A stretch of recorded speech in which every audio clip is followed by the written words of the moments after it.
السلام علیکم ورحمۃ اللہ وبرکاتہ۔ رمضان المبارک کا 14واں روزہ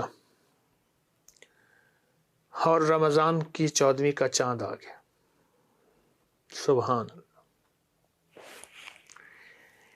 13، 14 اور 15 ذہن نشین رکھیے گا۔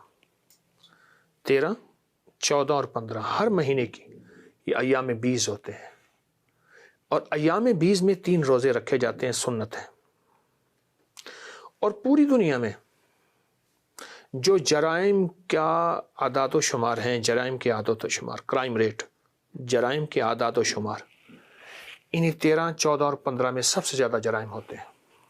آپ نیٹ کی دنیا پہ اٹھا کے دیکھ لیں، سب سے زیادہ کرائم ریٹ، قتل و غارت، خون ریزی، فلاں فلاں۔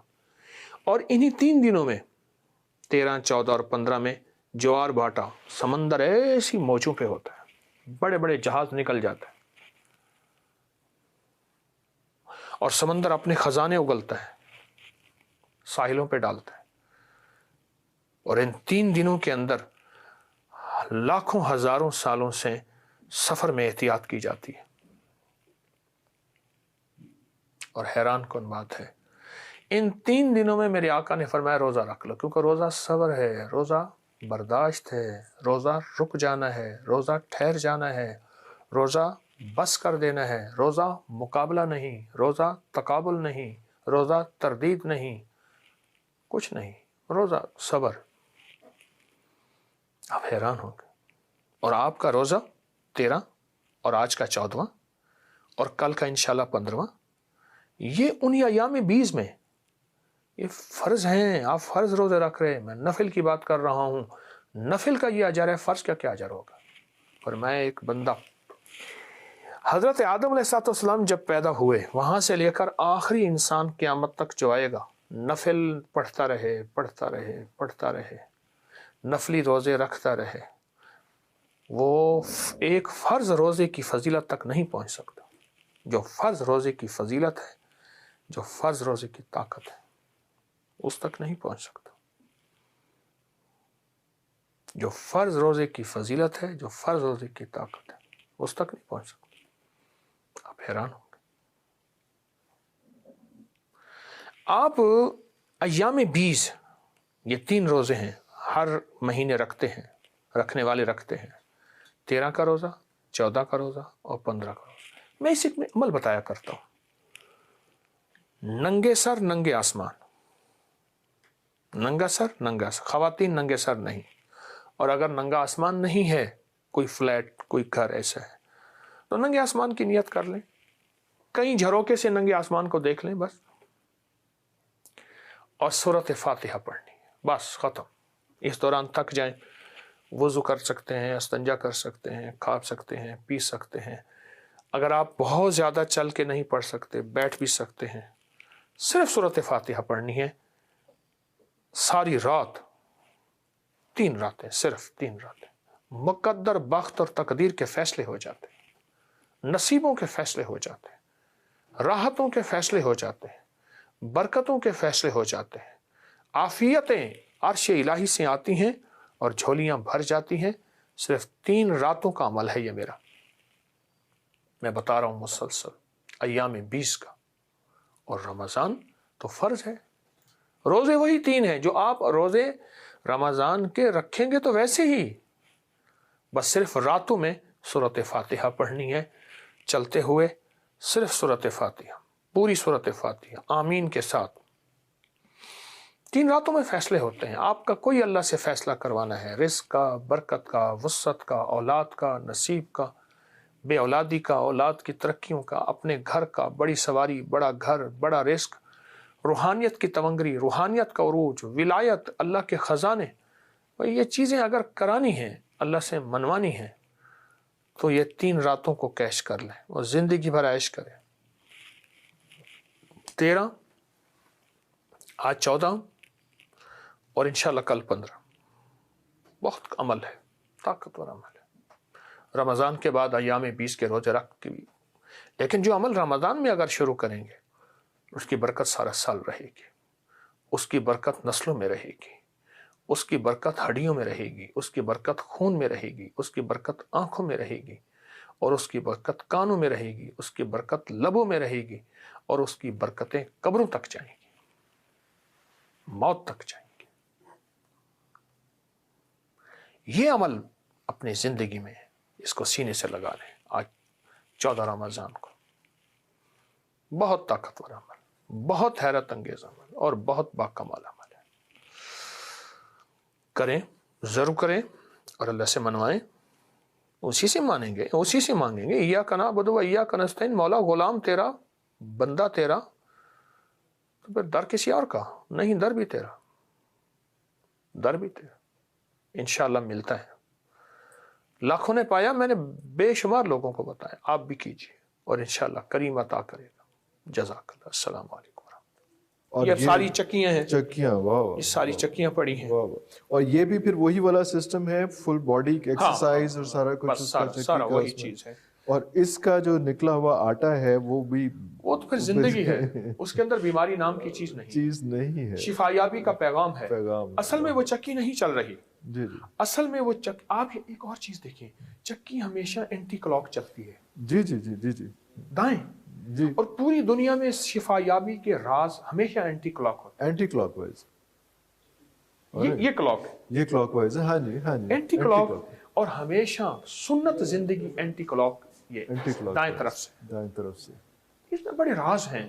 سائنس نے اسے اینٹی کلاک کہہ دیا، ہم اسے دائیں راستہ کہتے ہیں، دائیں طرف کہتے ہیں، اور اس میں صحت یابی کے راز، شفا یابی کے راز، حفاظت کے نظام، حادثات سے حفاظت اور تحفظ، خانہ کعبہ کا طواف بھی جو اینٹی کلاک وائز ہے، اینٹی کلاک وائز ہے، پورا نظام یہی۔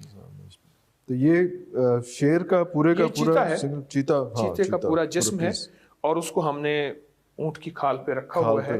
اس کا پورا حصہ جو ہے سر، اس کو محفوظ کیا ہوا ہے۔